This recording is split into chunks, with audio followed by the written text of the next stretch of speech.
হাজব্যান্ডের আবদার তো রাখতেই হয়, তাই না? 20 বছর ধরে সংসার করছি, সে এই পর্যন্ত একদিনও আবদার করেনি যে আমি এটা খাবো ওইটা খাবো, এই সবজির সাথে এই মাছ রান্না করো কিংবা এই মাংস রান্না করে আজকে আমাকে খাওয়াতেই হবে, এই ধরনের কোনো আবদার আমাকে সে করেনি। হঠাৎ করে গত সপ্তাহে বৃষ্টি আসছে, সে বলতেছে গরুর মাংস যেহেতু বাসায় আছে তাহলে খিচুড়ির সাথে গরুর মাংস রান্না করো। তাই আজকে আমি আপনাদেরকে গরুর মাংসের সাথে খিচুড়ি রান্না করে দেখাচ্ছি। আসসালামু আলাইকুম। আমি তাহলে আপনাদেরকে প্রথমে গরুর মাংসটা রান্না করে দেখাই। আমি মাংসগুলো ভালো করে ধুয়ে কড়াই রেখে দিয়েছি, তারপরে পেঁয়াজ দিয়েছি অনেকগুলো, আদা রসুন বাটা দিয়েছি, লবণ দিয়েছি, হলুদের গুঁড়া দিয়েছি, জিরার গুঁড়া দিয়েছি, সবগুলো মশলা মাংসের সাথে আন্দাজ করে দিতে হবে। তারপরে দিয়েছি মরিচের গুঁড়া, আর আপনারা ঝাল খেতে চাইলে ঝালের পরিমাণটা বাড়িয়ে দিতে পারেন।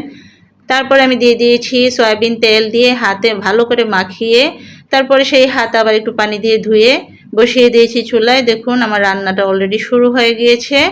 রান্নাটা আসলে আমি সেদিন বৃষ্টি ছিল, আমারও ভালো লেগেছে যখন আমার কাছে সে আবদার করেছে যে আজকে আমাকে একটু খিচুড়ির সাথে গরুর মাংস রান্না করে খাওয়াও।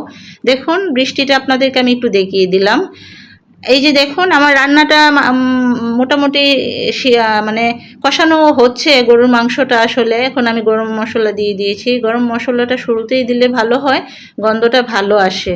তারপরে আমি এই গরুর মাংসটা এদিকে অন্য চুলায় একটু বসিয়ে আমি এই চুলায় আবার খিচুড়ি রান্না বসিয়ে দিব। দেখুন মোটামুটি কষানো শেষের দিকে আমি এখন আলু দিয়ে দিব, কারণ আমি আলু ছাড়া মাংসের তরকারি কল্পনাই করতে পারি না। সে যে কোনো মাংসের তরকারি হোক আমাকে আলু দিতে হবে।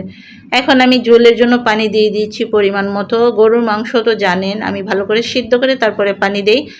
আরেকটা হচ্ছে খিচুড়ির সাথে মরিচ ভর্তা কিন্তু সেই মজা হয়, আপনারা করে খাবেন। যে কোনো খিচুড়ির সাথে এই মরিচ ভর্তাটা খেতে অনেক মজা। আমি ভর্তাটা করে দেখাইনি, কিন্তু আপনাদেরকে দেখিয়েছি। আমি শুকনো মরিচ ভেজে নিয়েছি, পেঁয়াজ ভেজে নিয়েছি, আর ওই পাতিলে আমি খিচুড়ি বসিয়ে দিয়েছি। প্রথমে একটু তেলের মধ্যে ভেজেছিলাম, তারপর আরও একটু তেল দিয়েছি, দিয়ে পেঁয়াজ কুচি নাড়াচাড়া দিয়ে হলুদের গুঁড়া দিয়েছি, আদা রসুন বাটার একটু পানি ছিল সেটা দিয়ে দিয়েছি, জিরার গুঁড়া দিয়েছি, তারপরে গরম মশলা দিয়ে নেড়ে ছেড়ে তারপরে আবার আদা বাটা রসুন বাটা দিয়ে ভালো করে কষিয়ে আমি চাল দিয়ে দিয়েছি, ডাল দিয়েছি। এখানে পোলার চালের সাথে আমি মুগ ডাল নিয়েছি আর মসুর ডাল নিয়েছি। আপনারা চাইলে শুধু মসুর ডাল দিয়েও রান্না করতে পারেন, তবে 2 রকমের ডাল দিলে কিংবা আরও কয়েক রকমের ডাল দিলে খিচুড়িটা অনেক মজা হয়। আর ডালের পরিমাণটা চেষ্টা করবেন একটু বেশি করে নেওয়ার জন্য, কারণ খিচুড়িটা আসলে বেশি করে ডালের পরিমাণ নিলেই মজা হয় বেশি।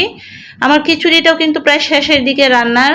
এখন আমি 2-3টা কাঁচামরিচ দিয়ে দিব। আসলে কাঁচামরিচ সেদিন বাসায় বেশি ছিল না, না হয় আমি আরও কয়েকটা দিতাম। দেখুন আমার খিচুড়িটাও কিন্তু প্রায় হয়ে গিয়েছে। আমি আরও একবার নেড়ে চেড়ে দমে বসিয়ে দেব।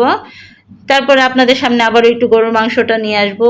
সেদিকে আমার গরুর মাংসটাও মোটামুটি শেষের দিকে, আর একটু ঝোল শুকালেই আমি রান্নাটা শেষ করে দিব। আমি কিন্তু ঝোল খাই, এর আগের ভিডিওতে আপনাদেরকে অনেক বলেছি আমি ঝোল ছাড়া তরকারি খাই না। দেখুন কতটা লোভনীয় হয়েছে। আপনারা কে কে খিচুড়ির সাথে গরুর মাংস বৃষ্টির দিনে ভালোবাসেন আমাকে জানাবেন। আজকের জন্য আল্লাহ হাফেজ।